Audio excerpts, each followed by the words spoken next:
কোটি জন্মের সাধনা থাকলে তবে তার ঘরে ভক্ত যায়। আপনি বসে থাকবেন, হাজার চেষ্টা করে ডাকলে আপনার ঘরে ভক্ত যাবে না। যদি আপনার কপাল ভালো থাকে ঢুকবে। আপনার ঘরে মেয়ে জামাই আসুক না, আপনি আপনার খাটটা ছেড়ে দেবেন। তবে যদিও আমরা ব্যতিক্রম দেখলাম,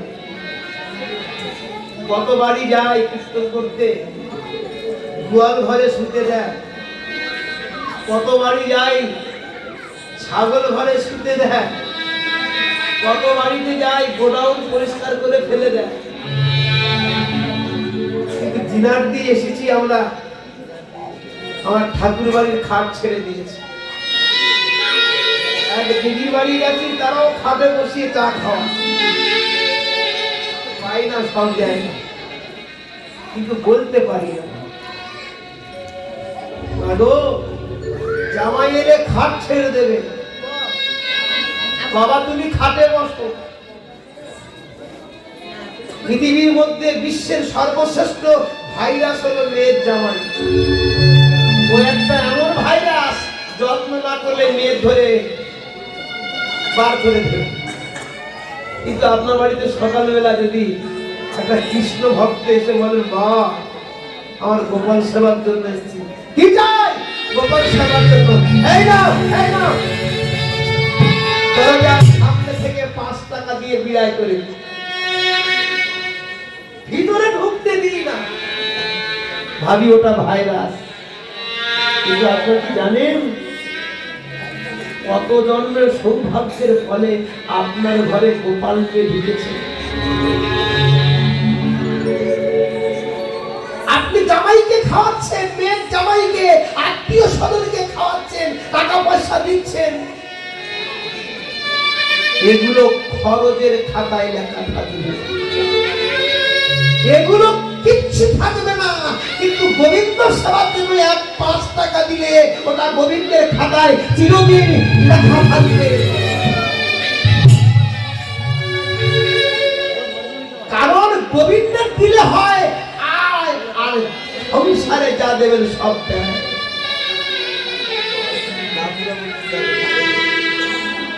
সংসারটা ব্যয়, আর কৃষ্ণ নামে যা দেবে সেটা হবে আয়। তেমনি এই হরিনাম করছেন, দেহটা হলো কৃষ্ণ নামের খাতায় লেখা থাকছে। আপনি হয়তো পরের জন্মে আমার কৃষ্ণ ভক্ত হয়ে আসতে পারবেন।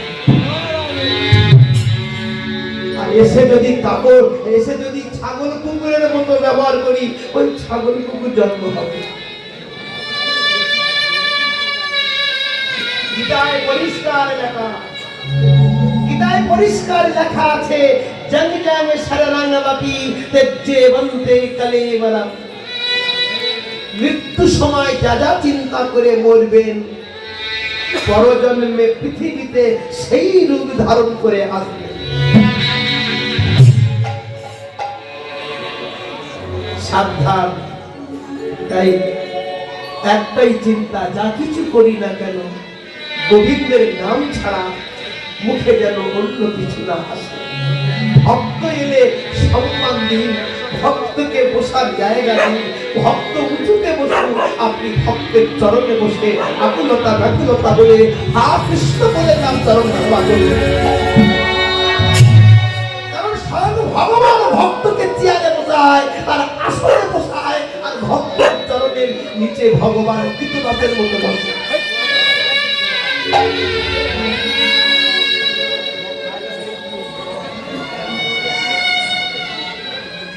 আর ভক্ত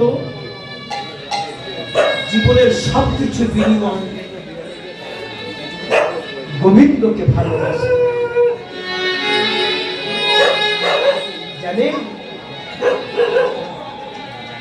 এক ব্রাহ্মণ সারা জনম নারায়ণ সেবা করে গেছে। নারায়ণ ছাড়া কোনো কিছু যাবে না। খেতে, শুতে, বসতে, ব্যবসা হলো ভিক্ষা, প্রতিদিন ভিক্ষা করে। কিন্তু দুর্ভাগ্যবশতে অনাবৃষ্টির কারণে চাষ হয়নি 2 বছর, কেউ কারো খাবার দেয় না, সারা দেশে ঘুরে বেড়াচ্ছে, কেউ খাবার দেয় না, কেউ এক মুঠো চাল দেয় না। সেই ব্রাহ্মণের 4টে ছেলে আছে,